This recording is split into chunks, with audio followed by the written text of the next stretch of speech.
ओम शांताकारं भुजगशयनं पद्मनाभं सुरेशं विश्वाधारं सदस्यं मेघवर्णं शुभांगं लक्ष्मीकान्तं कमलनयनं योगभिर्ध्यानगम्यं वंदे विष्णुं भवभयहरं सर्वलोकैकनाथं।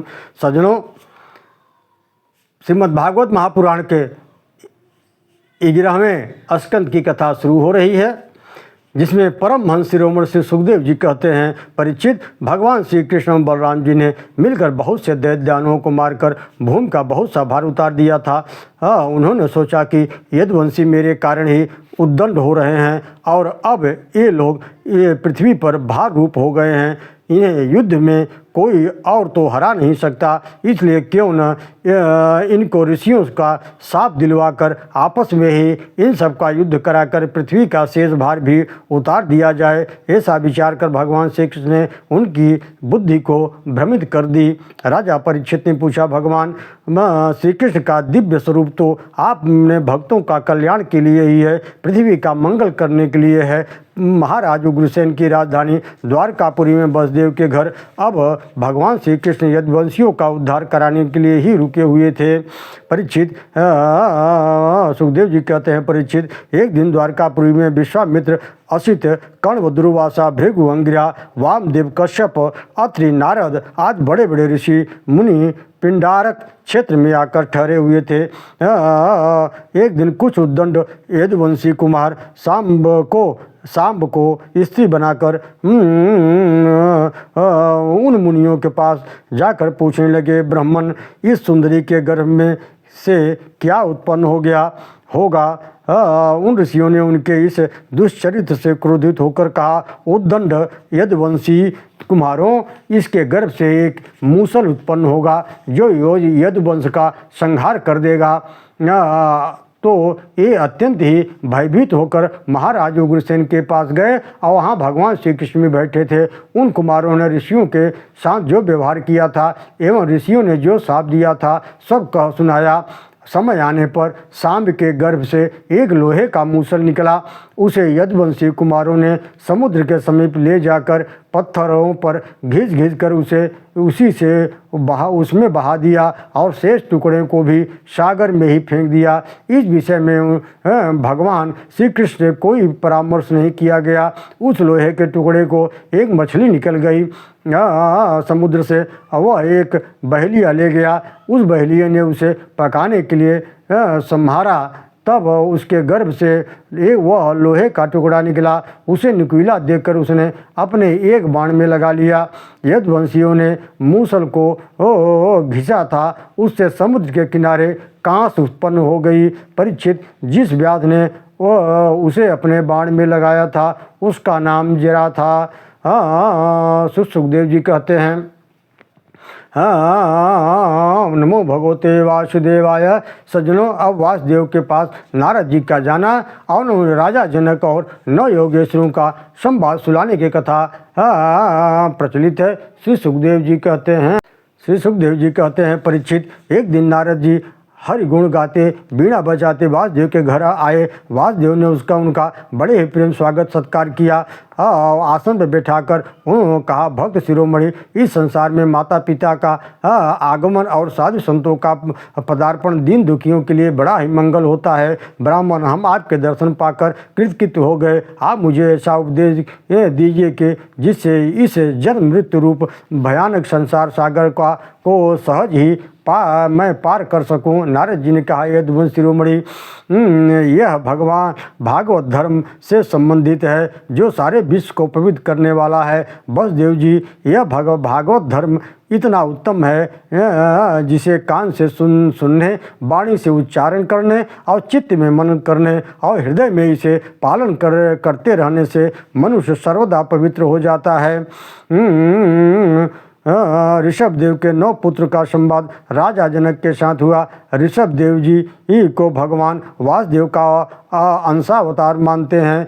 एक समय की बात है, विदेह राज निभि ने बड़े ऋषियों के द्वारा एक महान यज्ञ कराया। उस यज्ञ में 9 योगीश्वर विचरण करते हुए आ पहुँचे। उन्हें देखकर राजा निमि आह्वनीय आदि मूर्तिमान अग्नि और ऋतिकाज उन्हें देखकर खड़े हो गए। निमि ने उन्हें यथा योग्य आसनों पर बैठाकर उनकी पूजा की। तत्पश्चात राजा निमि ने उनसे विनम्रतापूर्वक प्रश्न किए, त्रिलोक पावन महात्माओं, परम कल्याण का स्वरूप क्या है, उसका साधन क्या है, आप हमें बताइए। उन योगेश्वरों ने कवि जी ने कहा, राजन, भक्तजनों के हृदय से उत्पन्न कभी भी भगवान के चरणों की उपासना ही इस संसार सागर से पार उतारने का परम कल्याणकारी साधन है। भगवान ने अपने श्रीमुख से भोले और अज्ञानी मनुष्यों के लिए भागवत धर्म ही श्रेष्ठ बतलाया है और इसमें किसी प्रकार का कोई विशेष नियम भी नहीं है। मनुष्य जब चाहे तब मन से, वाणी से, शरीर से, इंद्रिय से,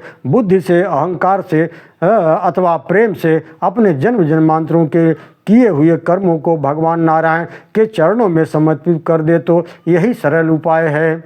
जैसे भगवान का प्रसाद खाने से जीवन का संचार होता है, इंद्रियों की तृप्ति होती है, ठीक उसी पर भगवान का भजन करने से, प्रेम पूर्वक चिंतन करने से भगवान के स्वरूप की अनुभूति होती है और उनके अतिरिक्त संसारी वस्तुओं से स्वाभाविक ही वैराग्य हो जाता है। ओम नमो भगवते वासुदेव। सज्जनों, भगवान विष्णु ने जन कल्याण के लिए हंस, दैत्यात्रेय, सनगादि एवं ऋषभदेव के रूप में अवतार लेकर आत्म साक्षात्कार का उपदेश दिया। हयग्रीव के रूप में मधुकैटभ को मारकर वेदों की रक्षा की। मत्स्यावतार लेकर भाई मनुवैवस्वत एवं अन्य औषधियों की रक्षा की। यज्ञ पुरुष वाराह अवतार में हिरण्याक्ष को मारकर पृथ्वी की रक्षा की। कूर्मा अवतार लेकर अमृत मंथन में सहयोग किया। धन्वंतरी अवतार लेकर स्वयं ही अमृत लेकर प्रकट हो गए। मोहिनी अवतार लेकर देवताओं को अमृत पान कराया। नरसिंहा अवतार में हिरण्यकश्यप को मारकर भक्त प्रहलाद को अभय दान दिया। वामन अवतार में दैत्यराज बल से त्रिलोक की संपत्ति छीन कर देवताओं को दे दी। परशुराम अवतार लेकर 21 बार उद्दंड क्षत्रियों को मारकर भूमि का भार उतारा। रामावतार में रावणादि राक्षसों को मारा और भक्त विभीषण को लंका का राज दे दिया। राजन, अजन्मा होकर भी भगवान ने यद वंश में अपनी अनंत शक्तियों से अवतार लेकर बहुत से दुष्ट दानवों को मारकर अपने भक्तों की रक्षा की। बहुत से लोग गौतम बुद्ध को ही बुद्धावतार मानते हैं, किंतु कुछ लोग कहते हैं बुद्धावतार होगा कलयुग के अंत में भगवान का कल की अवतार होगा। यह वह शूद्र राजाओं का वध करेंगे। विदेह राज भगवान श्री हरि की कीर्तन अनंत है। ओम नमो भगवते वासुदेवाय।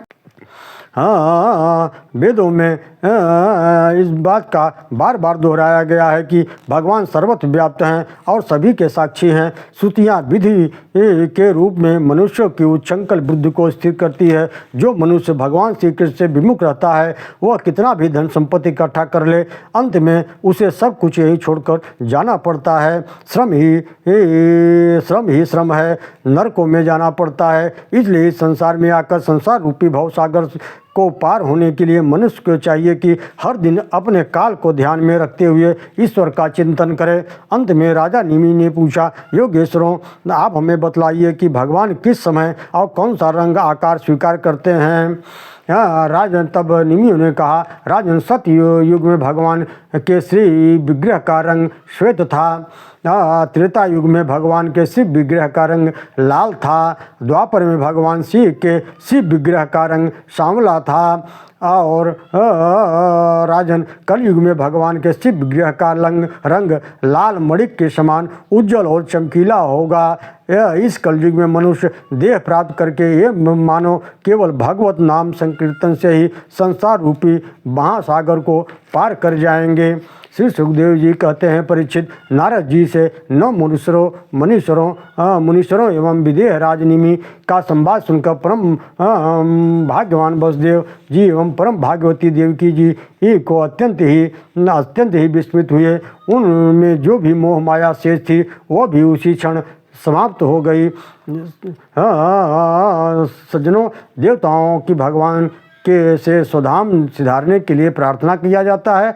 आज यादवों को प्रभास क्षेत्र में जाने की तैयारी करते देख उद्धव जी का भगवान के पास का जाना होता है। श्री सुखदेव कहते हैं, परीक्षित, जब दिवस नारद वासुदेव को उपदेश देकर चले गए तब सनकादि देवता प्रजापतियों के साथ ब्रह्मा जी, अपने गणों के साथ महादेव जी और मरुद गणों के साथ देवेंद्र एवं आदि दैत्यगण आदित्यगण, 8 वसु, 11वें रुद्र, अश्विनी कुमार, गंधर्व, अप्सराएं और पितर द्वारकापुरी को आए और श्याम सुंदर भगवान श्री कृष्ण के दर्शन करके उनकी स्तुति करने लगे।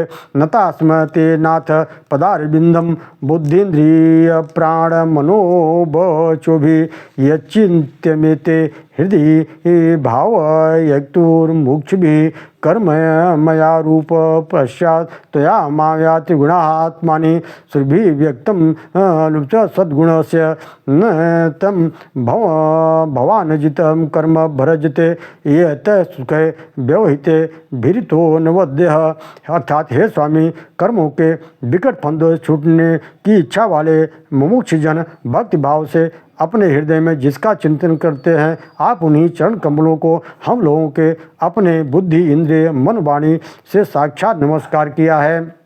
ओह आश्चर्य है कि इन 8 अंगों से किया गया प्रणाम साष्टांग प्रणाम कहलाता है। हे अजित, आप माइक रज आदि गुणों से स्थित होकर के अचिंत्य नाम रूप पंच की त्रिगुणमयी माया के द्वारा अपने आप में ही रचना करते हैं, पालन करते हैं, संहार करते हैं। क्योंकि आप राग द्वेष गुणों से दोषों से सर्वथा मुक्त हैं, अपने निवारण स्वरूप परमानंद में मग्न रहते हैं। भगवान ब्राह्मणों के हिसाब से अब उद्दंड यदवंशियों का संहार होना निश्चित है। कृपया अब आप हम लोगों का पालन पोषण करने के लिए अपने बैकुंठ को पधारिए।